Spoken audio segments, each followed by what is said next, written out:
Thank you for joining me on my masterclass. Now, today I'm going to be talking to you about your finances, how you can take wise decisions to make yourself prosper and to protect your future. Now, think about your parents. If your parents had only you as a child, what that means is that when they die, you're likely to inherit their estate, their property. So you're just going to be the sole beneficiary. You're the only child. They leave everything to you. But then your parents had more children. Suppose they had a set of twins.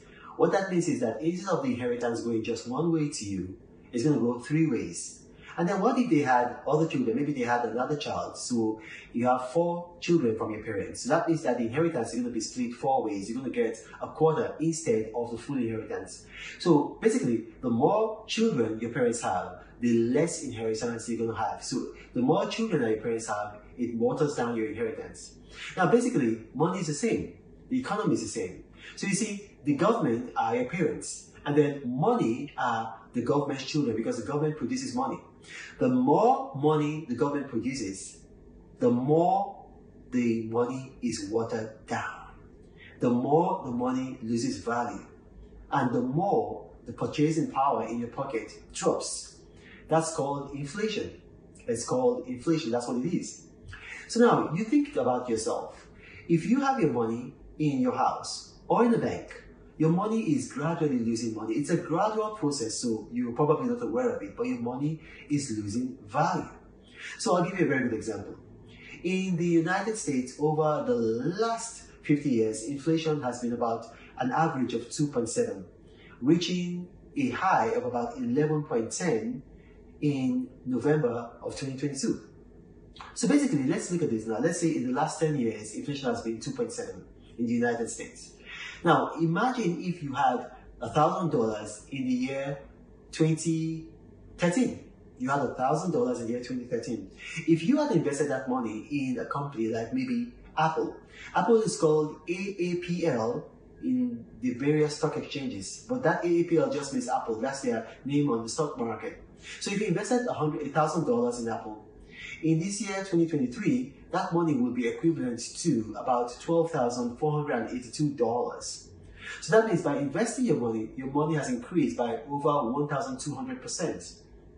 But if you left your money just at home, that means that in that 10-year period, from 2013 to 2023, your money would have been reduced, eroded in value by inflation at a rate of 2.7% every year. So that means that in about that 10-year period, let's just use that in that 10-year period, you would have lost probably about 270 of your money. So that means that your money will now be worth about $730. Now, this is just a rough estimate, it could be much worse than that. So you see, in that 10-year period, because you're not investing your money has shrunk. Now, it's still $1,000, but the purchasing power has reduced to $730.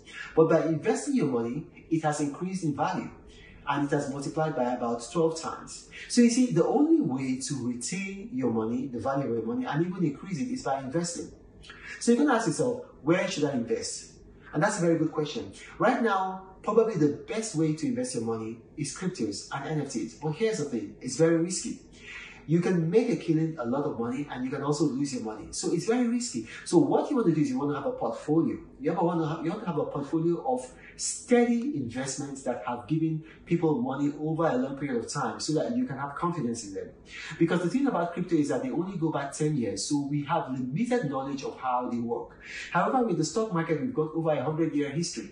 So the safest place to put your money is in the stock market. So you want to put most of your money, something like maybe about 60 to 75% of your money in the stock market. But what part of the stock market do you want to put your money in?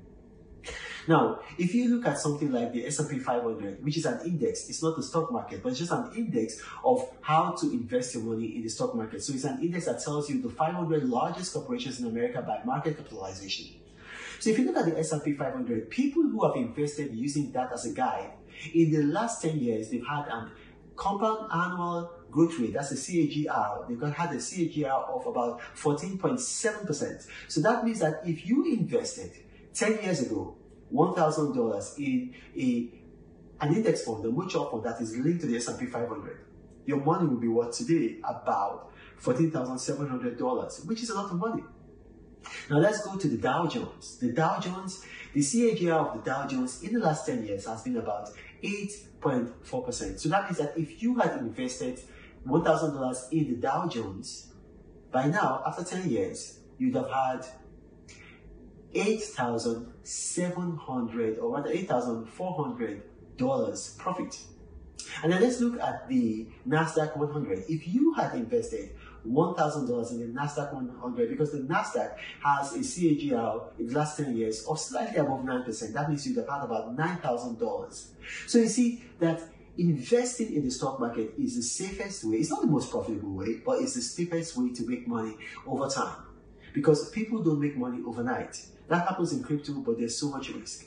So what you want to do is you want to put about 60 to 75% of your holdings in the stock market, preferably the S&P 500, and then the NASDAQ, and then the Dow Jones. And then when you put your money there, you want to make sure that your money is constantly earning a CAGR of at least maybe 8%. Why? Because inflation in the United States over the last 2 years has been quite high.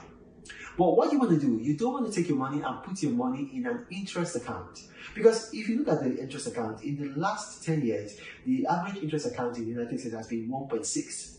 So you have the average inflation at 2.7 and the average interest rate at 1.6. That means you're losing money. So now I hope this makes sense to you. S&P 500, number 1.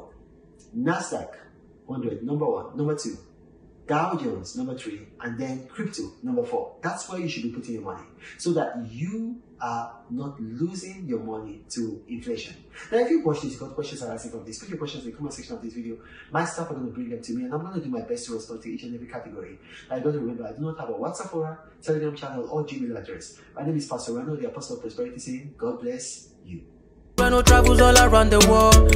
I hope you get inspired about what you see. Apostle of greatness, Reno is a master. Only one man against the whole world in large. Fighting with the monsters, poverty I can't stand. That's why Reno is